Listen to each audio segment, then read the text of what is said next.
En una verde ladera del monte Ménalo, en Arcadia, se halla un olivar en torno a las ruinas de una villa. Al lado se encuentra una tumba, antaño embellecida con las más sublimes esculturas, pero sumida ahora en la misma decadencia que la casa. A un extremo de la tumba, con sus peculiares raíces desplazando los bloques de mármol del Pantérico, mancillados por el tiempo, crece un olivar antinaturalmente grande y de figura curiosamente repulsiva. Tanto se asemeja a la figura de un hombre deforme o a un cadáver contorsionado por la muerte, que los lugareños temen pasar cerca en las noches en que la luna brilla débilmente a través de sus ramas retorcidas. El monte Ménalo es uno de los parajes predilectos del temible Pan, el de la multitud de extraños compañeros, y los sencillos pastores creen que el árbol debe tener alguna espantosa relación con esos salvajes hilenos. Pero un anciano abejero que vive en una cabaña de las cercanías me contó una historia diferente. Hace muchos años, cuando la villa de la cuesta era nueva y resplandeciente, vivían en ella los escultores Calos y Múcides. La belleza de su obra era alabada de Lidia a Neápolis, y nadie osaba considerar que uno sobrepasaba al otro en habilidad. El Hermes de Calos se alzaba en un marmóreo santuario de Corinto, y la Palas de Múcides remataba una columna en Atenas, cerca del Partenón. Todos los hombres rendían homenaje a Calos y Múcides, y se asombraban de que ninguna sombra de envidia artística enfriara el calor de su amistad fraternal. Pero, aunque Calos y Múcides estaban en perfecta armonía, sus formas de ser no eran iguales. Mientras que Múcides gozaba las noches entre los placeres urbanos de Tegea, Calos prefería quedarse en casa, permaneciendo fuera de la vista de sus esclavos al fresco amparo del olivar. Allí meditaba sobre las visiones que colmaban su mente, y allí concebía las formas de belleza que posteriormente inmortalizaría en mármol casi vivo. Los ociosos, por supuesto, comentaban que Calos se comunicaba con los espíritus de la arboreda y que sus estatuas no eran sino imágenes de los faunos y las dríadas con los que se codeaba, ya que jamás llevaba a cabo sus trabajos partiendo de modelos vivos. Tan famosos eran Calos y Múcides que a nadie le extrañó que el tirano de Siracusa despachara enviados para hablarles acerca de la costosa estatua de Ticho que planeaba erigir en su ciudad. De gran tamaño y factura sin par había de ser la estatua, ya que habría de servir de maravilla a las naciones y convertirse así en una meta para los viajeros.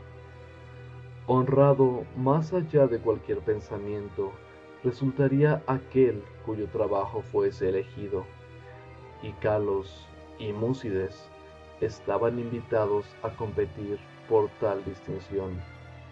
Su amor fraterno era de sobra conocido, y el astuto tirano conjeturaba que, en lugar de ocultarse sus obras, se prestarían mutua ayuda y consejo. Así que tal apoyo produciría dos imágenes de belleza sin par, cuya hermosura eclipsaría incluso los sueños de los poetas. Los escultores aceptaron complacidos el encargo del tirano, así que en los días siguientes sus esclavos pudieron oír el incesante picoteo de los cinceles. Calos y Múcides daron sus trabajos, aun cuando se reservaron su visión para ellos dos solos.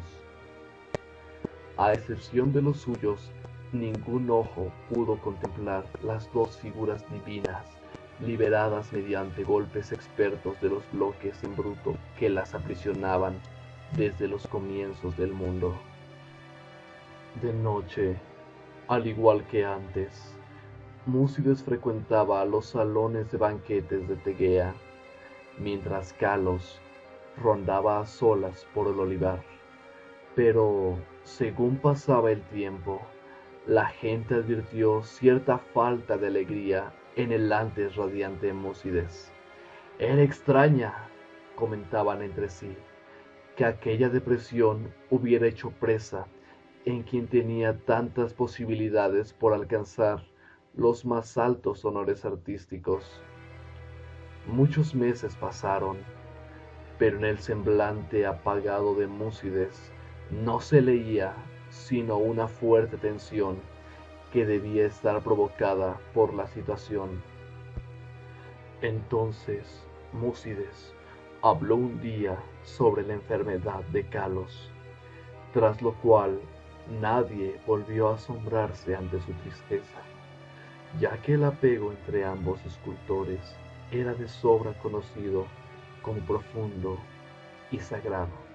Por tanto, muchos acudieron a visitar a Kalos, advirtiendo en efecto la palidez de su rostro, aunque había en él una felicidad serena que hacía su mirada más mágica que la de Múcides, quien claramente se hallaba absorto en la ansiedad y que apartaba a los esclavos en su interés por alimentar y cuidar a su amigo con sus propias manos. Ocultas tras pesados cortinajes se encontraban las dos figuras inacabadas de Ticho, últimamente apenas tocadas por el convaleciente y su fiel enfermero. Según desmejoraba inexplicablemente más y más, a pesar de las atenciones de los perplejos médicos y las de su inquebrantable amigo. Kalos pedía con frecuencia que le llevaran a la tan amada arboleda. Una vez allí rogaba que lo dejasen solo, ya que deseaba conversar con seres invisibles. Múcides accedía invariablemente a sus deseos, aunque con lágrimas en los ojos, al pensar que Kalos prestaba más atención a faunas y dríadas que a él. Al cabo, el fin estuvo cerca, y Kalos hablaba de cosas del más allá. Múcides, llorando, le prometió un sepulcro aún más hermoso que la tumba de Mausolo, pero Kalos le pidió que no hablara más sobre glorias de mármol. Tan solo un deseo, uno solo se albergaba en el pensamiento del moribundo: que unas ramitas de ciertos olivos de la arboleda fueran depositadas, enterradas en su sepultura junto a su cabeza. Y una noche, sentado a solas en la oscuridad del olivar, Kalos murió. Hermoso, más allá de cualquier descripción, resultaba el sepulcro de mármol que el afligido Múcides cinceló para su amigo bien amado. Nadie, sino el mismo Kalos, hubiera podido obrar tales bajorrelieves, en donde se mostraban los esplendores del Elíseo. Tampoco descuidó Múcides el enterrar junto a la cabeza de Kalos las ramas de olivo de la arboleda que éste había pedido. A los 3 años de la muerte de Kalos, Múcides envió un mensajero al tirano, y se comentó en el ágora de Tegea que la tremenda estatua estaba concluida. Para entonces, el árbol de la tumba había alcanzado asombrosas proporciones, sobrepasando al resto de los de su clase, y extendiendo una rama singularmente pesada sobre la estancia en la que Múcides trabajaba. Mientras tanto, muchos visitantes acudían a contemplar el árbol prodigioso, así como para admirar el arte del escultor, por lo que Múcides casi nunca se hallaba a solas. Sin embargo, a él no parecía importarle esa multitud de invitados. Antes bien, parecía temer el quedarse solas ahora que su absorbente trabajo había llegado a su fin. El poco alentador viento de la montaña, suspirando a través del olivar y el árbol de la tumba, evocaba de forma extraña sonidos vagamente articulados. El cielo estaba oscuro la tarde en que los emisarios del tirano llegaron a Tegea. De sobra era sabido que llegaban para hacerse cargo de la gran imagen de Ticho y para rendir honores imperecederos a Múcides, por lo que los proxenos les brindaron un recibimiento sumamente caluroso. Al caer la noche se desató una violenta ventisca sobre la cima del Ménalo, y los hombres de la lejana Siracusa se alegraron de poder descansar a gusto en la ciudad. Hablaron acerca de su ilustrado tirano y del esplendor de su ciudad, regocijándose en la gloria de la estatua que Múcides había cincelado para él. Fue entonces que los hombres de Tegea hablaron acerca de la bondad de Múcides y de su hondo penar por su amigo, así como de que ni aun los inminentes laureles del arte podrían consolarlo de la ausencia de Calos, que podría haberlo ceñido en su lugar. También hablaron sobre el árbol que crecía en la tumba, junto a la cabeza de Calos. El viento aullaba aún más horriblemente, y tanto los siracusanos como los arcadios elevaron sus plegarias a Éolo. A la luz del día, los próxenos guiaron a los mensajeros del tirano cuesta arriba hasta la casa del escultor. Pero el viento nocturno había realizado extrañas hazañas.